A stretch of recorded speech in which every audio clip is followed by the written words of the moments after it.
presents Scratch a Track, the podcast where we debate which track to scratch off some of the most known and unknown albums of all time. We live in an era of singles. This is an album. People no longer listen to an album for the work it truly is. It kind of defines a band. It's just not something that people relate to nowadays. We've all gotten the dreaded. It started out as a game. Which track on the album would you scratch out if you had to?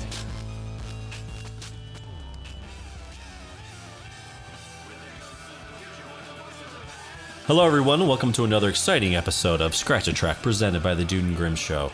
I'm the Dude, and with me always is Grim. What up, Grim? Dude, what's shaking? Dude.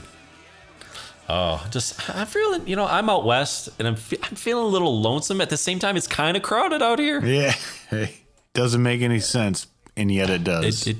It does. I know, dude. The oxymorons, the double negatives, the whatever you want to call them. Isaac Rock, he's really good at them. I know. Really good at them. Yep, I would agree. Great lyricist, great vocalist. Yep. Yes.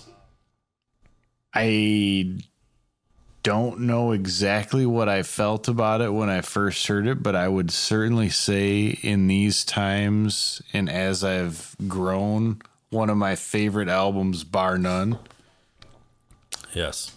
And if people haven't guessed what album we're talking about by saying Isaac Brock, The Lonesome Crowded West, or reading the title that's on the episode that you clicked on, this is Modest Mouse's The Lonesome Crowded West. Yep. So when did you first hear about this, and who did you hear about it through? Because I know I heard about it, obviously, like many albums, through you. And the memory that really stands out is I remember being at our summer job, sitting in your truck when we probably should have been working, and listening to gosh, what song is it? It's the one Long Distance Drunk. I remember that song. I always remember Hang It Up Now or Never. Yep. That just always stuck with me. So how were you introduced to this? Because this came out in 97 and we didn't start listening to it, I think, until we were in college. Yeah, I'm going to say at least sophomore, junior year. Just in our circle of friends, Alex Was it Ferda. Evil? Alex? No, Evil? Alex Ferda, affectionately known by many at the time as Furby, I believe. He was just a huge Modest Mouse fan, and I hadn't really heard of him, and he would always talk him up, and so this was just one of those ones that I got a hold of first as an album, and Yeah. the rest is history. Like blowing off work at Country Place in Hillcrest, and Right. blowing off work, blowing trees, and listening to Lonesome Crowded West. I mean, dude, it was the best job ever. I mean, right? Dude, better than it was. God, I feel like it's if all else fails, I really think it's something we could go back and we could still do it. Yeah. Right. Yeah. Dude, I can still paint with the best of them. Oh yeah, dude, I can fix a nail popper too. Ooh, and there were plenty. Anyways, we're getting completely off track here. Back to Modest Mouse's Lonesome Crowded West. So this came out in 97. And this is considered, I actually found this kind of interesting. This is considered their second studio album.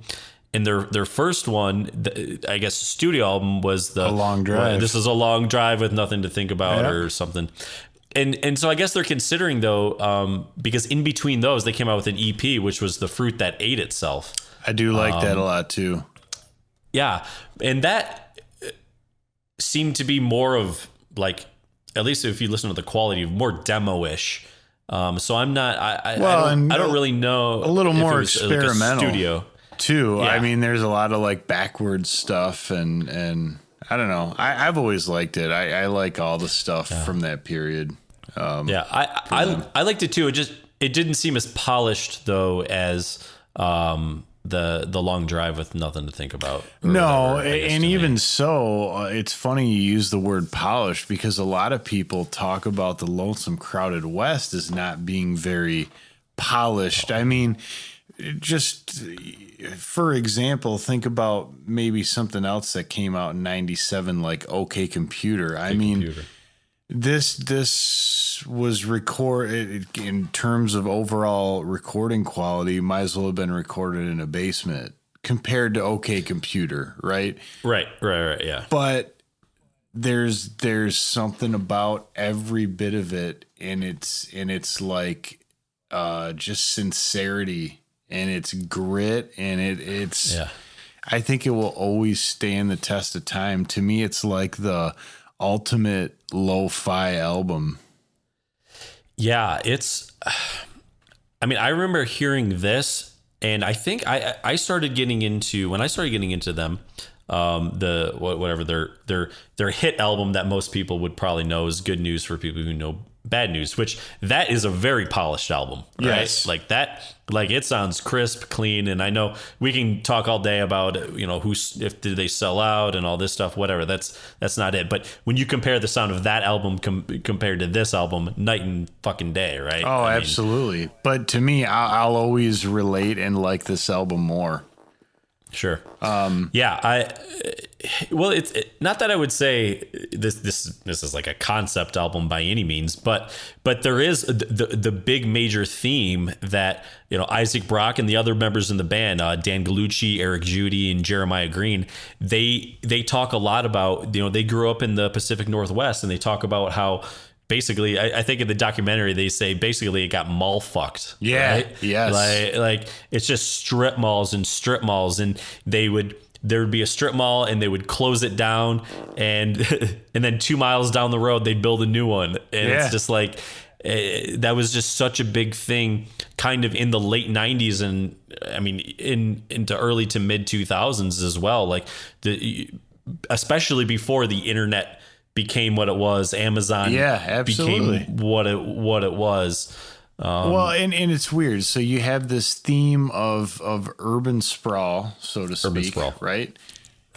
And then aside from that, it's basically this diary of a bunch of guys who don't have a bunch of money and are trying to make it in this band, driving around the country and doing it all on their own dime, and kind of documenting what they're seeing and writing about their experiences. That's like a song like Trucker's Atlas is kind of about. And and Out of Gas. There's just there's so many. It's really good. And when we first got on here, we were kind of joking a little bit about Isaac Brock and some of his, he's the main, I would say he's the main creative force behind Modest Mouse. The only consistent, or one of the only consistent members. Yeah. And his lyrics they can get really out there, but man, he does some amazing play on words that are I would say in a certain sense, you could say Dylan-esque. And he also said when they were recording this album and planning to, he was actually listening to a lot of Bob Dylan, but he does have a good play on words, and he does these sort of double negatives or oxymorons. You think about the title itself, The Lonesome Crowded West. It doesn't make sense, and it makes sense. Oh, I know. Right? It's funny. And, going back to that whole idea of his lyrics and what they mean and what the band was doing.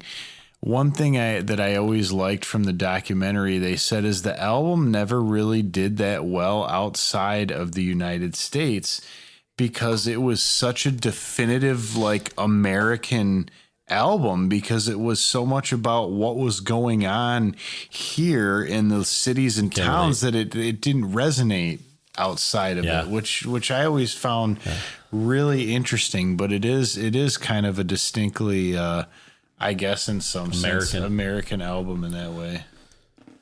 Yeah, I think Isaac Brock also said at the end, he was like, it probably also had something to do that they just didn't like, an American guy with an accent yelling at him with a lisp. Yeah. So that's another factor, I'm sure. Yeah. Which he does do on this album. I feel like this album I love it. It's one of my favorite. It's all over the place. But one thing they really do throughout the album is they really ramp up. They can ramp up the tempo and then ramp it back down, and he can sing really nicely. And then, man, before you know it, he's like screaming in your face again. But not in a like a thrash metal kind of way, right? It's not like the scene for Mace Ventura, right? Like it's not that. No, Greg is not here. No, Greg.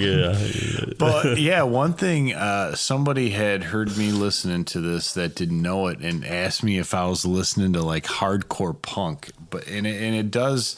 Some of the songs do kind of echo some of that older hardcore punk feel. For sure. They do. They definitely have some of those characteristics. Well, I found it interesting that, okay, so this is 97. This is a little post grunge. Yeah. And in the interviews I've seen with Isaac Brock, they really, this sounds funny. He wanted to be associated with Issaquah instead of the Seattle sound, yeah. or Olympia sound. And to me, that's such an interesting concept that a certain city, I mean, they're already in a small region, right? Yeah. When you think of just the Pacific Northwest and Oregon, but then or Washington and Oregon, but then you're like, oh, Seattle has a sound, and Olympia has a sound, and maybe Portland has a sound, and Issaquah has a sound. That, to me, it's so interesting because I don't think of that, I guess. No, I don't necessarily. either. I mean, I certainly do with Seattle because, I mean, you could just start rattling off the bands that it would have. Fucking Seattle 7. Yeah. Not the revised second draft. But yeah, you could just start rattling off the names of the bands that comprise the Seattle sound. And sure, like, this music doesn't sound or feel or even talk about for the most part any of that. You're right, it doesn't. So I guess I kind of get that because it's, in the typical fashion of a lot of music, there's some sort of rebelling against something. Yeah, searching for that uniqueness. Sure, and I can understand not wanting to be characterized as, oh, this band's from Seattle, so they're this band, or they're from Olympia, so they're this band. It's like, no, we're our own fucking band, and we have our own sound, and why don't you listen to us, right? Yeah. So kind of how I heard the story to go is they put together a demo. And, Sub Pop, a lot of people are familiar with Sub Pop Records. I think that was like what Nirvana first got on, right? Mm-hmm. And they submitted the demo to Sub Pop, and Sub Pop decided to pass on it. But there's another record company called Up Records, and they were in the same building. And they were all about the Modest Mouse sound. And so they recorded the, This Is a Long Drive album on Up Records. And that kind of from a regional perspective, it definitely became a hit. Like people were into it, like in that region there. And then I think they went on like some short tours. They did like a short kind of West Coast tour, and then they did a longer, I don't know if it's a national, but a bigger, longer tour, not just like 10 days up and down the coast or something. Mm-hmm. And I think that's when a lot of the songs for Lonesome Crowded West were really conceived. And so they got, they basically went into the studio. My understanding is they went into the studio with everything kind of planned out. It wasn't like they were one of those bands who got into the studio and was like, well, hey, I got this little jingle or this. Like, I think they had a pretty good, basis for what they were going to record. And dude, for 17 consecutive days, they just recorded this album. Yeah. And the engineer, I think a producer engineer, his name is like Scott Swayze. I mean, he just said that they would go in, they would record until they basically couldn't stay awake, and they would just couldn't see straight. And then it was like, okay, we're going to call it a day, and they go to sleep, and then they come back the next day and do it. And I mean, 17 days, dude, there is a lot of content on this album. Oh yeah. That's really impressive. It comes close for as young to, as these guys are too. Well, yeah, sure, but it comes close. I mean, if you want to talk about content, it gets close to pushing what you could put on a CD, let alone a vinyl. Oh yeah, I mean, it was almost 74 minutes. Yeah, which is a long album. I mean, that's crazy for, especially for a band who, I mean, yeah, I think this is a long drive with nothing to think about. I think it's a decent album, but I mean, I guess content wise, I just feel like it's they not just this. No, they kicked ass. Like, this album is pretty good, man. It's deep. It's got some emotional tracks to it. It's got some really long songs. Like, there's some really, really long songs, 11 minutes, 7 minutes, 6-minute songs. And there's a lot of really good transitions. So to be able to put most of the tracks down in 17 days is pretty great, pretty impressive. Yeah, no, I agree. And then there were a few songs, and I don't know, is it Cowboy Dan, or it's either Cowboy Dan or Doing the Cockroach. I forget which one it was. I'll have it in my notes later. But another guy, Phil Eck, actually produced 3 songs that they had to re-record some songs, because I think when they listened to them, they were a little out of tune. I know one was Cowboy Dan, and I remember them saying that that he had to like almost dumb it down a little bit because they didn't want it to sound noticeably better than the rest of the album. Right. Yeah. And I imagine that, I mean, I don't know, the other guy, Scott Swayze, I imagine, he's a good producer and engineer. I almost wonder if that has more to do with, the equipment they were using, the studio they were using. But yeah, he was like, don't make it sound like shit, but you don't want it to be noticeably different. Like, yeah. You want to have a consistent sound. And to be honest, I mean, I don't hear any inconsistencies from one track to the next in any of the songs, really, from a production standpoint. No, I feel like they're pretty consistent. Yeah. Oh wow, yeah, he did Teeth Like God, Shoeshine, Doing the Cockroach, and Cowboy Dan, 3 of my favorites on the album. Oh man, pretty solid, right? Yeah. Pretty solid. Mm-hmm. Yeah. So well, should we I don't know, should we get into this one maybe? Yeah, I think is there anything so and I think I'm pretty sure they recorded this, at least to my knowledge. I don't know about the Phil X sessions, but I think this is all analog, right? I would guess, but at that time, there were a lot of multi-track recording machines that were sort of some marriage of digital and analog. So you had like an ADAT machine. Is that kind of like Mr. Bungle, what they used a little bit? I think so. And if you like daisy chain those together, you could hard sync them and then double your tracks. And my guess would be a machine like that, because even those smaller studios, it actually is not cheaper to go full analog. It's a fucking lot more expensive. Yeah, I bet. So that would be my guess. I think a lot of stuff at that time was done on like an ADAT machine. Right. Well, I think we should get into the album, because this is, like we just said a few minutes ago, there's 15 tracks on this album of almost 74 minutes of music. So it's dense, man. It's very, very dense. Mm-hmm. And some of these songs, there's a lot of transitions, a lot of ups and downs. It ebbs and flows really well. It goes a lot of places. It really, I feel like it really does. And I think it should just be noted, I know I mentioned something earlier about Isaac Brock's age. He was, what was it here? He was 22 years old when they recorded this. And some of the things he's singing about and the lyrics that he's using and what he's putting together is wisdom beyond your years, man. Oh, like, hell yeah. It's, to be able to be that age and see the world in that way, that's pretty impressive in my book. So, without a doubt.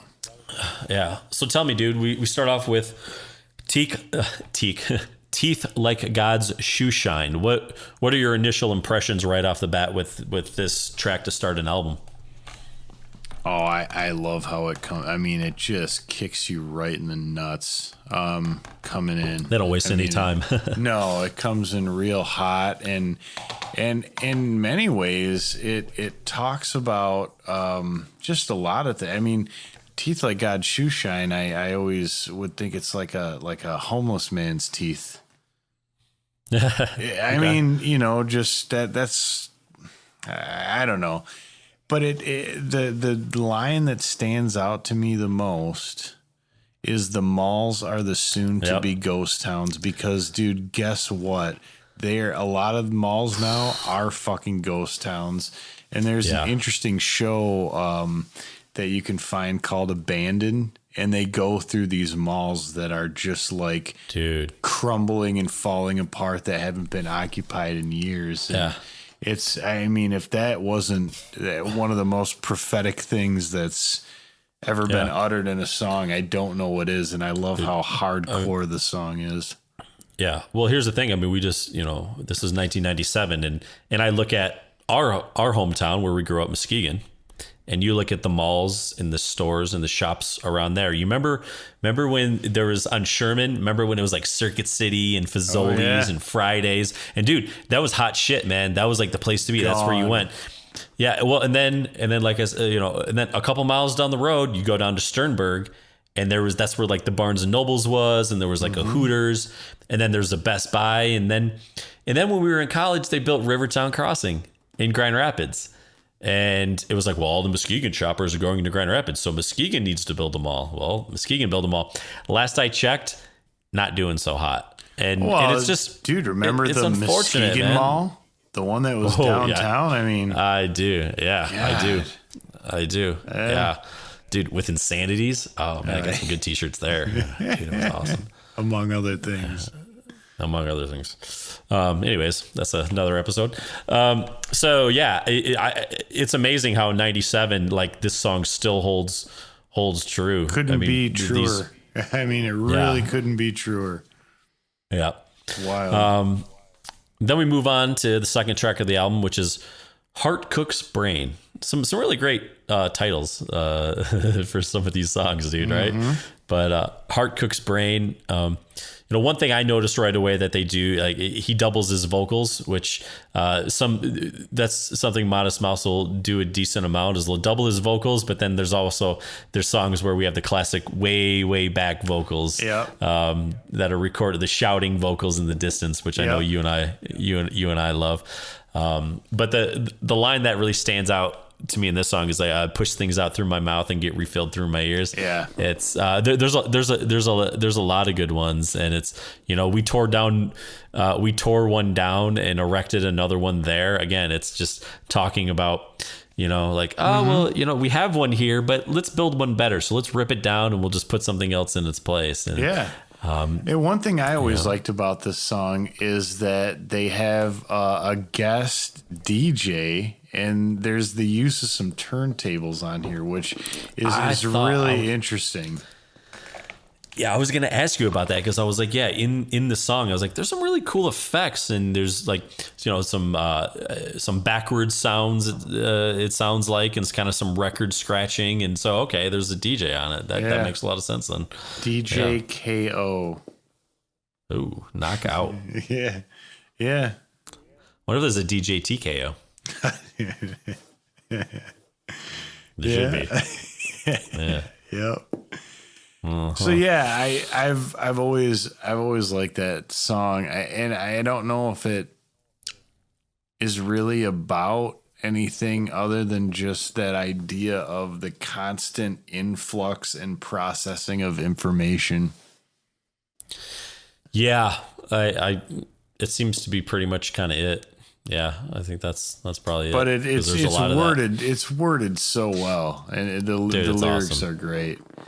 And then you go, cool. I've always felt like the third song, Convenient Parking, is very similar to Teeth Like God's Shoe Shine. They both kind of just really drive and have a similar feel, and they both hit really hard. And again, like, convenient parking is way back. Way back.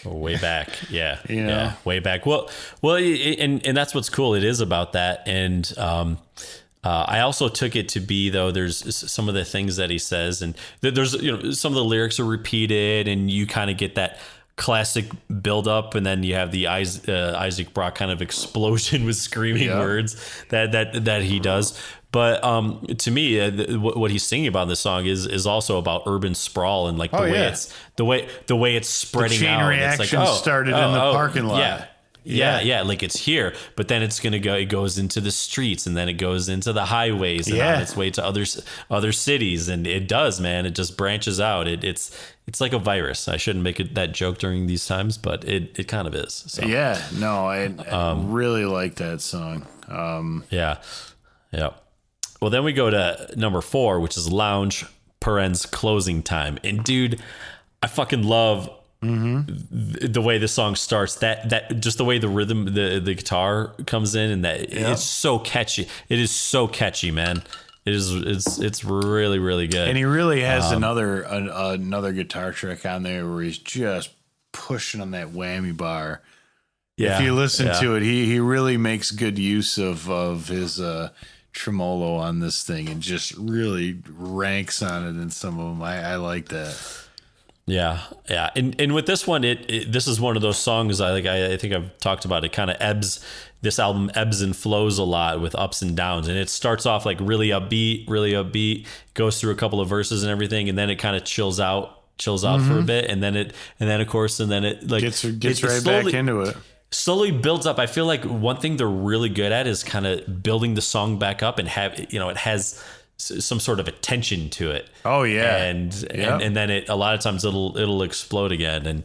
And I think towards the end of this song, we do get some distant vocals in the back, which is their little bit of their staple. So, and I love how they throw back, as they're in the slow part, they kind of throw back, to the lyrics of Heart Cook's Brain.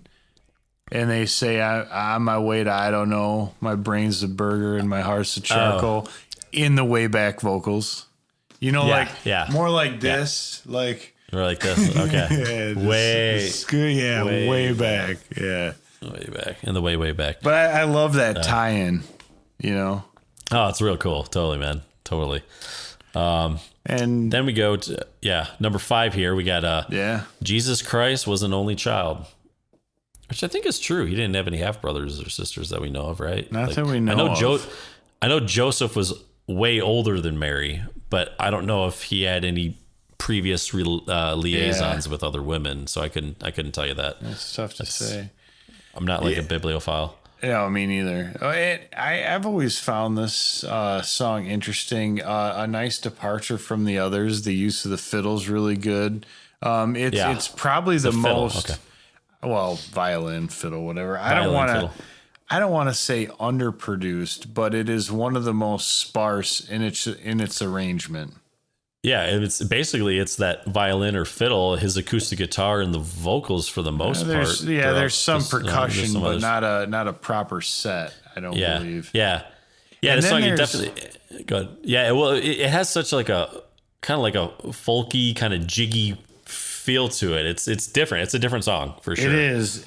The one thing that I always thought was strange is in the background, almost being one of the rhythm tracks, it sounds like him yelling gibberish in a distorted way. Yeah. Like almost like he's like through a kazoo or just something weird like that. But it's kind of funny. Yeah, and it's pretty far back, so it doesn't. To me, when I listen to it, it doesn't detract from anything else musically, but it's definitely there. And yeah, it is weird what he's doing, and what he's singing for sure. Yeah, but it's unique, and honestly, I can't say that I've ever. That was one thing that always struck me about this song is I don't remember hearing that before. Yeah, it's something I once I sat down and like really listened to it, it popped up for me too. Yeah. So then we move on to the other one, dude. Dude. Gotta be the best song on the album. I don't care who you are. I mean, yeah. I think seeing so. them perform this live is truly a treat. Oh, it's so bad. It's such a good song, dude. Doing the cockroach. Yeah. In case you didn't know, but dude, this song just fucking rocks, man. The lyrics are so dark and awesome. I feel like it's like you're just, like a cockroach. You're just surviving. Like you're just surviving. Yeah, and I think to me it's one of those songs where the tempo is just awesome. Mm-hmm. It starts off a little slow, but then it builds and it moves and it grooves. And he's talking about, I take it, he's talking about all these people. This one's a doctor, this one's a lawyer. Yeah. I'm thinking like, dude, they're kind of cockroaches. They're like all over the place, and they're just like doing their thing. And some people are doing good, some people are doing bad. But based on the lyrics, like he's just sitting on the train and he just has to just endure whatever bullshit they're spewing. Yeah. So, I mean, it's just a phenomenal song. Yeah, I can listen to it over and over. Yeah, absolutely. Yeah. And it has that kind of, there's that classic, what I'll call the classic like Modest Mouse guitar sound. I know we talked earlier about the Bob Marley reggae scratch sound, but I feel like Modest Mouse has their with the drum. It just does it. It's great, man. I love it. It's a good character. I do too. It's a really, to me, that's a really unique way of playing. And that was one thing that always struck me about it, is like, I thought it was cool because, you think of, oh, well, this is where you'd play a solo, but he uses it more like to make sounds than to worry about. You're right. He makes sounds. That's probably a good way to say it. That's what's cool about it. I mean, it's similar, different, but also similar to the way Tom Morello, I think, does things. Okay. So many people have played the solos. Who gives a shit about the solos anymore? It's like, dude, try to one up, somebody. It's like somebody's played it. Like, do something a little different. Yeah, it's cool. And then we move on to Cowboy Dan, which, if Doing the Cockroach is your favorite song, I mean, Cowboy Dan's got to be close to, second, I'm sure. Like, this is another great song on the album. And this is one that they did re-record with Phil Eck. Yeah. But it again, this has such a good beat, and it has it does have like a darker feel and darker sound, definitely. And I do feel like it has this, I don't know if I would say like a kind of like a Western feel or something like that. Maybe I just feel it. I mean, it does, but maybe I'm also thinking that because Cowboy Dan or something. But I guess Cowboy Dan was actually the name of like one of Isaac Brock's dad's friends. Mm-hmm. Was named Cowboy Dan. Now the song doesn't have anything to do with his dad's friend or anything. He was like, I just thought it was a cool name for like a character. So I put it in there. Yeah, I mean, he's a major player, in the cowboy scene. Yeah, so hard to argue with that. When the song slows down, he has some interesting lyrics. About every time you think you're talking, you're just moving your mouth, and I don't know, like you said, that unique way of looking at the world and phrasing it. A lot of people out there talking. Yeah. And then you go into Trailer Trash, which is actually, having watched the documentary, it's really a sad song about his parents and his family and not knowing if he's going to graduate high school. And I mean, it's kind of a desperate song in a way. Yeah. I mean, dude, I don't know if you've tried to eat snowflakes with a plastic fork, but it's not easy. It is really hard. It's definitely, I really like the song, and it does have that kind of a sort of a regretful, maybe melancholy feel to it, or just like thinking back to a time when shit was tough. Right. And my favorite line off the song is, I guess that I miss you and I'm sorry that I dissed you. Mm-hmm. I think, we've all been in situations like that.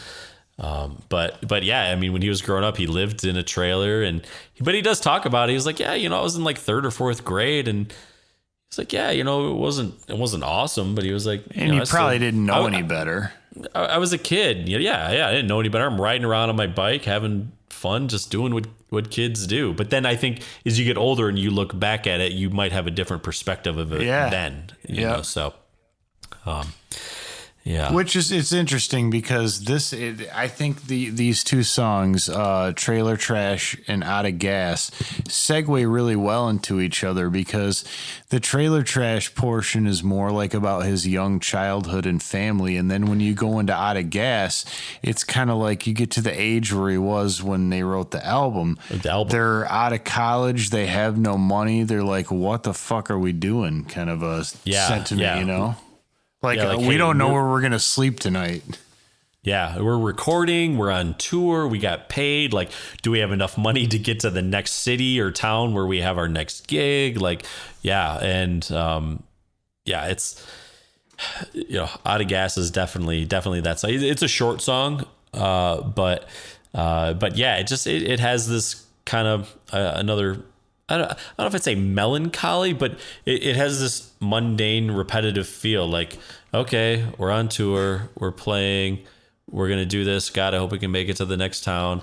Okay, we played the show. Now, hopefully, we can make it to the next town, right? Yeah. Like, well, I think it's a really good like coming of age kind of song because it's just like kind of figuring out where you're at that point in time and where you're going or where you think you're going. Yeah. Yeah.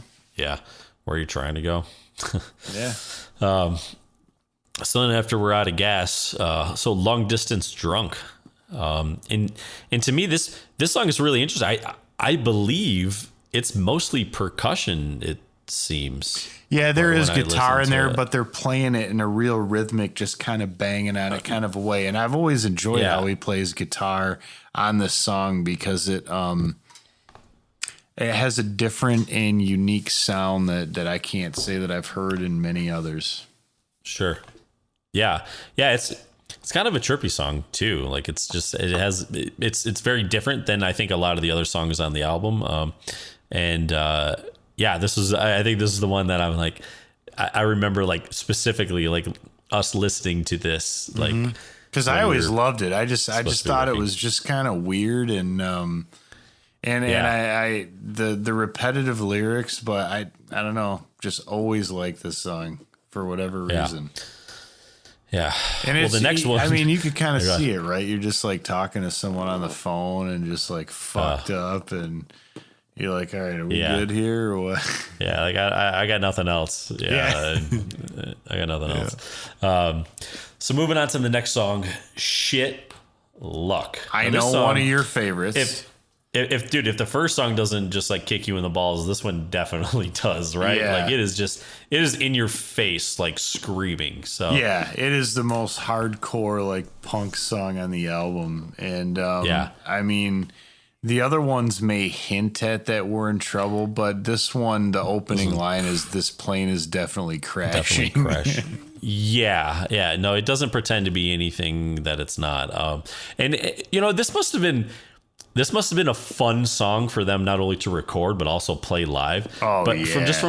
From a recording perspective, he's just being able to like scream those lyrics and scream those words and not try to like carry almost any sign of kind of like melody or tone or like, oh, I gotta really just nail this part perfectly. Like it's like, dude, Isaac, just let it go in there and let it rip. Like I have a feeling this one didn't take a whole lot of takes. No, that's just and one thing I will say is I think the lyrics and the way they're delivered are probably off-putting, and maybe even the content to a lot of people. But I really do like the music part of it. I mean, musically, it's just it's like you got to be almost breaking strings. Yeah. No, it's intense. It is intense for sure. Well, then we move on to the longest song on the album, and Trucker's Atlas is 11 minutes. 11 minutes. And it's, to me, I mean, I've heard this song a lot. I listen to this album a lot. And I know it's an 11-minute song, but to me, sometimes it doesn't really feel like it's 11 minutes. Yeah. I don't know what it is about it that moves, because there are transitions and things in it, but it pretty much keeps the same feel from what I remember throughout the whole thing. And it's just kind of interesting to me that I don't really get sick of her. I'm like, oh, okay, is this song done yet for an 11-minute song? Yeah, I would agree. I've never got sick of it. It is also one of my favorites. And I really like the end, honestly, where they're done with the lyrics and they just play it out. Like there's nothing there. It's like they just kept rolling the take with no goal in mind. Yeah, no, dude, that drum beat, man, it's just fucking great, dude. It is great, and you're right. They're just kind of like, I don't know, we'll just see where this song goes. And I think they do say something about it in the documentary that they were like, we just kind of kept playing. We just assumed that, they whatever, they'd like fade it out at some point or whatever, but it just goes and goes and goes. And yeah, well, you're right. When the lyrics kind of get done, it just, they just keep kind of doing random things. And don't act like you don't listen every time for that weird little sound effect that I can't even figure out what it is, but it's like blue, blue, blue. Yeah. Well, I think they talk about that in like that was a complete accident. Like it just happened, right? It's just like, I don't know what that was, but it was just some digital artifact or something that ended up in there. Like, it's pretty interesting. It's awesome. It's like, and I've always really liked the lyrics too, because this is your driving around the country and probably meeting some weird ass people at truck stops and shit song. And dude, ending up in just towns and cities that you didn't even know existed, right? Yeah, sure. Sure. All right, take us to the next one, Grim. Polar opposites. Oh man, they don't push away, man. No, a little slower, but then again, builds up. And I have always enjoyed the line, I'm trying to drink away the part of the day that I cannot sleep away. That's pretty good. Yeah. Yeah, the song to me, it has this real, obviously with those kind of words, it has a kind of a melancholy feel. And it sounds like he has remorse, or this was some sort of a breakup. Yeah, potentially. That's what I gather from it too. But he also never references like a person really or a situation. He just, I mean, yeah, we've all been in shitty situations, but it's one of those things where it's like, I'm going through a really tough time and I don't want to think about it. So I'm going to sleep all day. And when I can't sleep anymore, I'm going to drink. And when I can't drink anymore, I'm going to go to sleep and just, you just like, you kind of like wishing the days away just so you can like get past that point, not feel the pain. So, yeah. Then we move on to True Love Waits. To Bankrupt on Selling. So for any Radiohead fans out there and Modest Mouse fans, you might know or think that the songs are both very, very similar. And now, if you listen to the True Love Waits that's on one of the more recent Radiohead albums, it doesn't sound like the versions, the early versions that were kind of the bootleg versions and whatnot. But that guitar strumming pattern is like, and it's not like, I don't think so. I mean, especially in 97, it's not like one band heard it or another band heard it or anything like that. I just think they both kind of came up with the same part. I mean, is it from a music perspective? I mean, it seems pretty freaking close, man. It is. It is really close. Yeah. I don't know that it's the same chord structure, but it is damn close. It really is. That strumming pattern is very, very close. Yeah. It's all really close. And different content. I mean, this is, more about just the consumerism driven culture. Definitely. And so the story of this song kind of goes is they wrote it when they were in the van on the road, and it was, I think they were driving at night, and Dan Gallucci, he had a guitar and he's just kind of started playing that, playing the part, and then Isaac Brock just started singing some words, and that's just kind of kind of how it came to be. And Isaac Brock said, he's like, I normally don't do that because he's like, I'm so much more comfortable with like a guitar in my hand or whatever. Yeah. And I can see that being like a singer songwriter. Right. But, oh, sure. And I love my favorite line from this song is, I'll go to college and learn some big words. I'll talk real loud. Goddamn right. I'll be heard. And that's so great. I mean, cause he's obviously making fun of all those people who do that. And it's such a privileged American thing, right? Perspective. And I feel like it's kind of a precursor in a way to how social media is in that. Oh, sure. Yeah. Now you don't even need to go to college, right? Yeah. I have Facebook, I have Twitter, I have a voice, and I can run my mouth to the masses. So listen to me, and whatever I'm saying is right, and I get to hide behind the screen, and I feel very comfortable here. That's pretty much, That pretty much hits the nail on the head, man. Yeah, I have to say. I'm not. It's a good thing I'm not cynical at all, right? Yeah. Well, but in this instance, you're correct. But I think it transitions well into the last song, Styrofoam Boots. It's all nice. It's all nice on ice. All right. Nice. All right. It's a tongue twister. Yeah. Yeah. But that one starts slow and builds up with just an acoustic guitar. Yeah. Always been a huge fan of the lyrics. And I don't know exactly the whole story here, but it's been evident from me after traveling a good deal to Europe for work that America has an odd obsession with ice. When you get drinks over there, they do not come with ice. You have to ask for it. And many colleagues that I've had come over here will specifically ask for drinks without ice because they don't understand why Americans have to have ice in everything we drink and so much of it.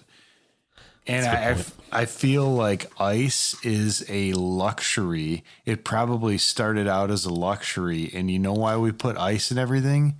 Because we can. Yeah, that's a good point. And I don't know if it's about that, but this is like what I take from it all the time. Well, absolutely. And I'll tell you what, man, from a business perspective, fuck yeah. Dude, I will fill your glass full of ice because if it's full of ice, then less of my product is going in it and you're paying the same amount for it. So yeah, exactly. You want double ice? I will double that shit up for you. Right? Yeah. Well, and that's a great point. I that's a really, really good point. That's something I haven't noticed. This song it's interesting because it has kind of two titles, the Styrofoam Boots, and then It's All Nice, on Ice, All Right. And the song itself is kind of like two separate songs that are put together. And in the Styrofoam Boots, like the first half of the song, my favorite line is, he's looking at something else but directing everything to me. Yeah. I'm just like, dude, we've all been in a situation where somebody's doing something, somebody's saying something, and they may not be looking at you in the eye, but yeah, it's right to you. It's coming your way. So and what is it? You'll be drowning boots like Mafia, but your feet will still float like Christ. Like it's. I'll be down. Really, really interesting imagery, and and I like how it starts out like a folk song, and then the drums just push it. Oh man. God, dude, that Eric Judy, right? Like Jeremiah Green. I feel like his drumming is so underrated. Dude, you don't hear a lot of people talk about it, but to me, it just drives and pushes the whole record. Yeah, it's really good. It's on point and it's very noticeable. And you're right, people don't talk about it enough. But on this album, there's certain songs where you're like, it hits and it makes a point. It really stands out. So, and not your standard rock beats. No, definitely not. Definitely. I like how he uses the hi-hat a lot, kind of like almost more so like people would in like dance or disco kind of beats. I don't know. He has a really interesting approach. He does. Well, my friend, I think it's about that time. I think it's about your time this time. Shit. I knew it. Okay. You know what? Here's the thing. I know you think you know. I do think you know. And having listened to this song listen to this album a few times this week, I kind of think I changed. I kind of think I mixed it up. I actually have to go with Jesus Christ Was an Only Child. And I have a feeling that might be yours. Well, shit, son. That puts us at what we'd call a little face-off. This is what the scholars would refer to as a real shit pickle, because that's exactly, that would be my choice as well. All right. Well, so then, obviously... let's talk first. Let's talk for a second about why we chose that song. For me, I feel like it kind of doesn't fit the album, and even though it does have that folky feel, this is like the only song with either the fiddle, the violin, and even though Styrofoam Boots kind of does have a folky feel, like it kind of gets away with it because of where the song goes. But I just feel like Jesus Christ was to me, it just doesn't fit, and I could very easily, and many times have gone from lounge closing time right into doing the cockroach. I mean, how could you not, right? I don't know. I really have a hard time with anything, because that is probably about the same way that I would have framed it. Yeah. Cut from the same cloth, my friend. Damn. So obviously the next, we both know It is the obvious song, right? Do you want to announce it? Because you picked, I think you picked Jesus Is the Only Child because you knew I was going to pick this song.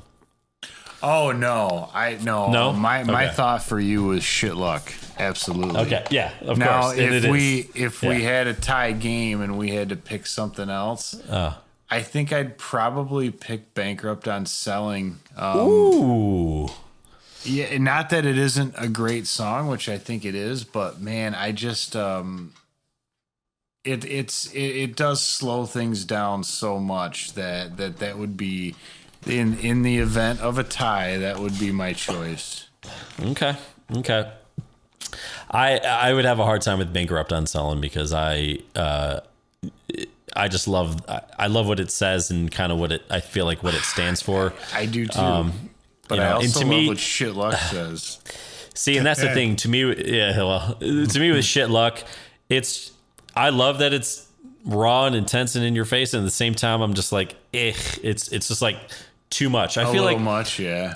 I feel like whenever I'm listening to there's something to be said for going from a song like Long Distance Drunk, which is a little kind of quieter and a little slower and everything, right into an intense song like Shit Luck. I just feel like every time I'm listening to Long Distance Drunk and Shit Luck comes on, I immediately turn for the audio dial to turn down the volume, because it's just like, it's almost too much. It's almost too loud. Yeah. Okay. That's fair. So yeah. I would definitely have to. It is loud. Yeah. I think that's part of the point. Right? Yeah, sure. So, well, all right. We both picked Jesus Christ Was an Only Child, which is probably debatable by some folks, but and our tiebreaker is Shit Luck and Bankrupt on Selling. All right. Yeah. All right. Cool. We can still be friends. Yeah. Yeah, I feel like there's so much more to say about this record, and anyone who hasn't watched the Pitchfork documentary, because it is it's on YouTube. Yeah, it's phenomenal. Really good, and you won't get bored. No, definitely not. So like for this, go to YouTube, and all you have to type in is Modest Mouse, The Lonesome Crowded West, and it'll be one of the first things that comes up, and it's Pitchfork. Great documentary, good interviews with the producers, all the musicians. There's even an interview with Elliott Smith, a short little clip. I mean, it's really pretty cool.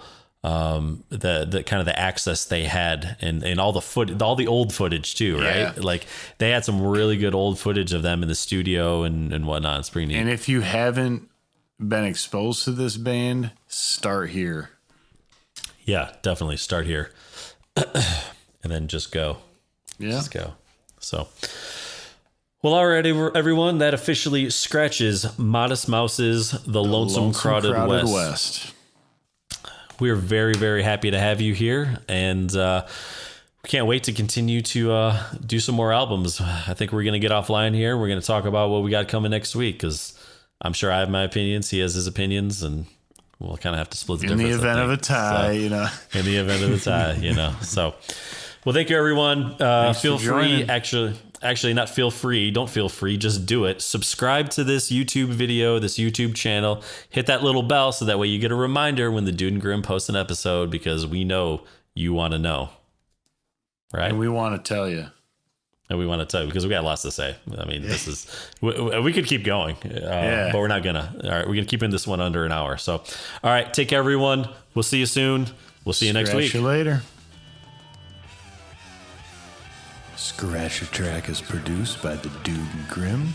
Additional music provided by More. That's ... MORE and the Tims, TIMNZ. Copyright 2020. The Dude and Grim Show.